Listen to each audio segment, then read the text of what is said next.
Thank you for tuning into the podcast, and thanks to our sponsor, SS96. Still rocking with us in 2022, and it's so amazing. We appreciate you. SS96 is putting out new merch and still has some of your favorites. Get your Executive Productions t-shirts, Swish Masters t-shirts, as well as Farm Raised Entertainment t-shirts. Don't forget to check out Straight Stoners music, as well as my own release under Executive Productions. It's available on all streaming platforms, and new music is in the works, so stay tuned. Go to ss96.net and use the promo code SWISHMASTERS to get this kind of merch today. Thank you all again. We're grateful.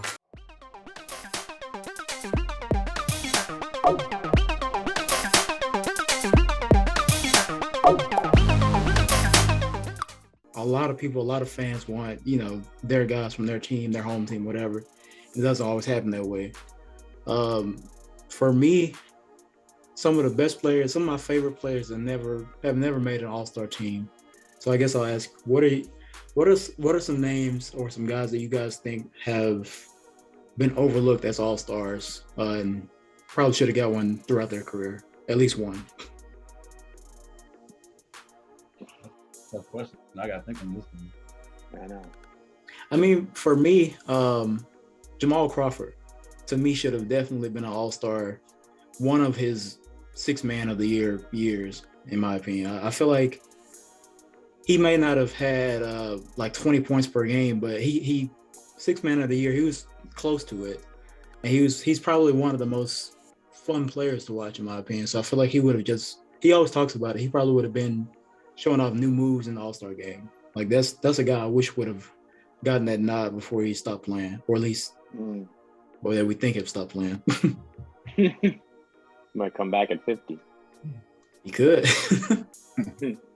I mean, if we're sticking with the six-man type thing, I mean, Lou Williams never been an all-star. And I feel he always plays a huge role. Well, not now, but in the past, like he's played huge roles on teams that were good. Yeah. Because was he on the Clippers first with Chris Paul, and was he on that team? He was on the team with Blake and Chris Paul, like in the 2010s. Yeah. But everybody had Chris Paul, Blake Griffin, DeAndre Jordan as like lob cities. Yeah. But he will come off and get 20 in the quarter. Yeah.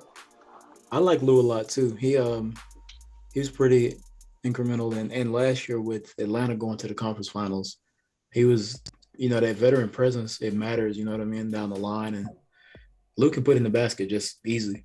So that's a good pick. I like that. I can't think of anyone off the top of my head. The only person that came to my mind was Ricky Rubio. I don't know why he came to my head. Like, I was trying to think of someone underrated. He's never made an all-star, right? No, I don't think so. Yeah, and he's got just kind of a glue game, but I don't know why he's coming to my head. Like he's kind of produced 13 and 8 for like 10 years at this point. Yeah. No, I mean, Rubio is another fun guy. Like I feel like everyone in the All-Star game would appreciate a guy that's gonna hit you with a backdoor lob, bounce pass. He's crafty. And I just feel like he has like the Steve Nash effect. He doesn't do a lot of like just athletic things, but he's smart and he'll find you wherever you are on the court. And he can make moments within the game that'll impact who wins. So I feel like that's another good pick. I like Rubio a lot. I hate that he tore his ACL this year, but comes back healthy next year. Yeah, Rubio would be cool. Yeah, I just looked up his stats right here.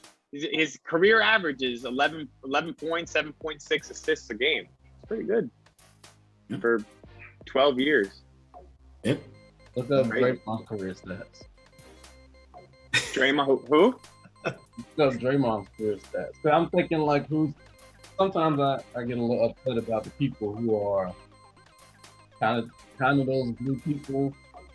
If they're on a really good team, like Rubio hasn't been on a really good team, right. I don't think. But Draymond's like always an all-star.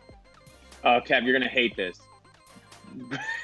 Draymond's career stats are 8.7 points a game, 5.4 assists, 5 rebounds. So that's his career stats.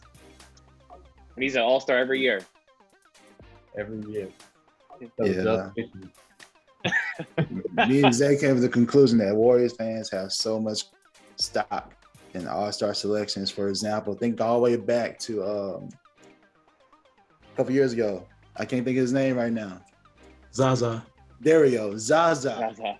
Yeah. Zaza even being mentioned to be up there. He almost got in one year. Yeah. As a starter. That's right. That's right. Did it like Turkey, like the whole country of Turkey, like hacked the system, and they were like, "Oh yeah, that's right." Warriors fans so much clout, and we also discussed that this year with Wiggins being a starter too. It just goes to show you, Warriors fans are out here, man. Yeah. They ride hard for whoever their guys are. They're gonna go for them 100% all in, no questions asked. The Warriors, man, the Warriors are. Those fans are love. They just show love.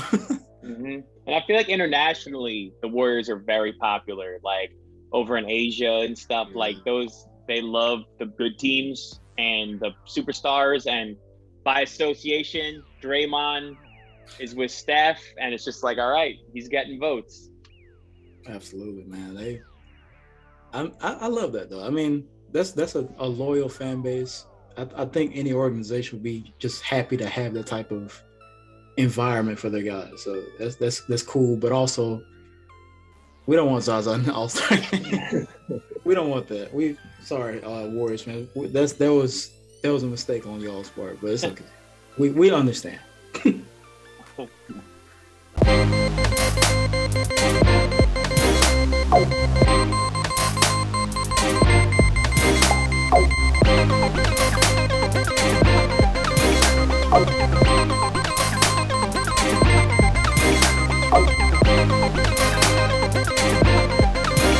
Oh.